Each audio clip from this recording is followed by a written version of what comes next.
Several people in the last days of her life really had impact.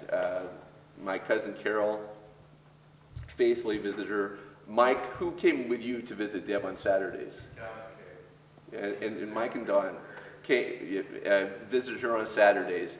Mike and Charlene, you guys are heroes to me. For 6 months, Deb, Sandy, the pit bulldog, Monster Kitty, the 20-year-old cat, that's at my house waiting for you to visit her, and Crazy Daisy, the other cat. For 6 months, Mike and Charlene embraced Deb in all of her struggles that she had with the 2 fatal diseases that she carried. And I can't tell you how thankful and grateful I am that she knew she was loved by the 2 of you. I wanted to thank you for that. And I look around the room, you know, I hate to say this, but one of Debbie's high school teachers is here. So he has his own version of stories about Deb, but Jim and Joanne Gay, Jim was an English teacher in high school and also an attendee here at Park Rose. And so he goes back a long way in our family connections, and Jim and Joanne were good friends with my father, who attended here at the church. But I look around the room and I see so many people. Steve Coates, who lived with me, then lived with my wife, then lived with my stepsister, I mean my sister-in-law, and finally, then finally he got married and got out of there. Anyway, he actually was living in an apartment above, but I like to say that, but Steve was a good friend of my father's, and actually it was through that friendship that Steve and I began our friendship together. It was Dad. We loved our family. You know, many of you know my mother and my father. All of you know my sister. And I cannot tell you how significant it is that you are here today. My son, 2 of my sons are here, 2 of my 3 sons are here, and I know that they have their own stories about Deb. And sometimes she made, as you said earlier, she made great decisions. Sometimes she made some really crazy decisions. But she was faithful to herself and who she was.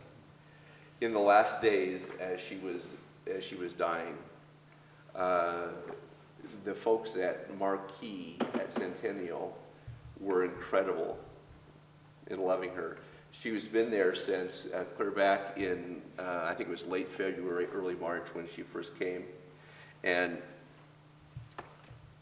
I have not one complaint about the care that she received. Mostly because what I discovered was they absolutely loved her deeply. So guys, would you stand up, because you guys did a great job loving my sister. Please stand up.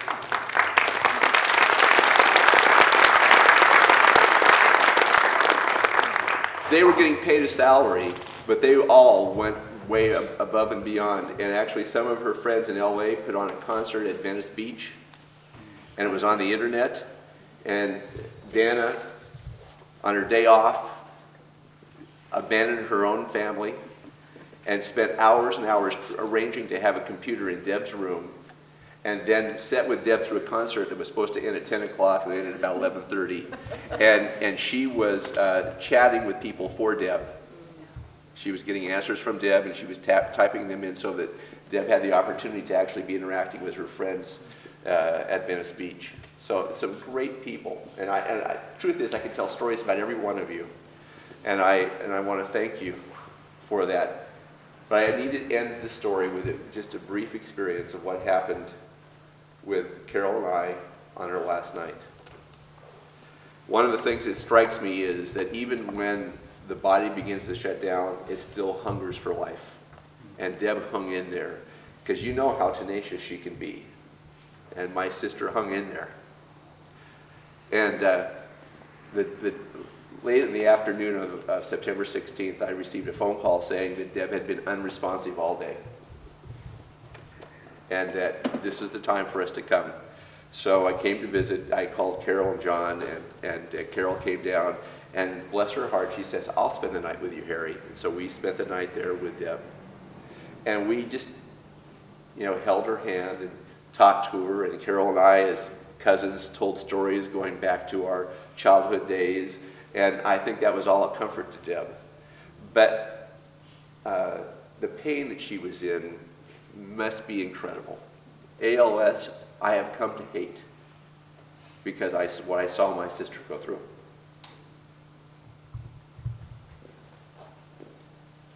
But as she's going through her pain, a gift happened to Carol and I. It's a painful gift, but a gift. At about 4:30, the pain got so severe it brought Deb back to consciousness.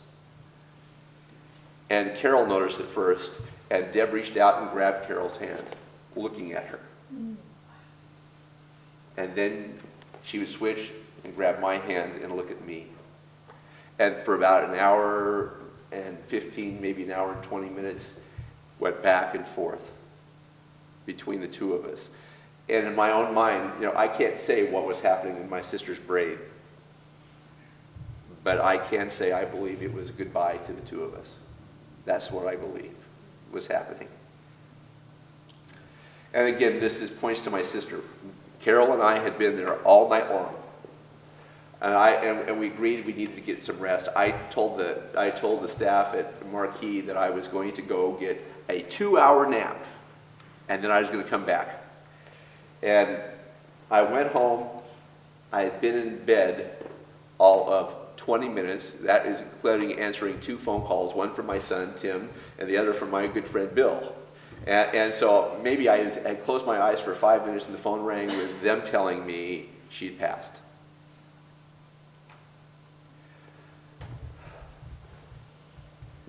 Some of you have come from a Christian faith. Some of you come from a faith that's not Christian, or maybe you don't have any faith at all, and that's fine.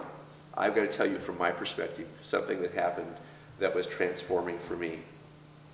6 o'clock in the morning, we've adjusted Deb's meds so that she was getting her morphine and other pain medications every hour instead of every 2 hours.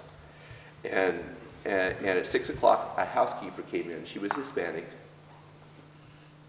And she didn't talk to Carol and I. She went to the bottom of the bed, and she started briefly rubbing Deb's feet from the outside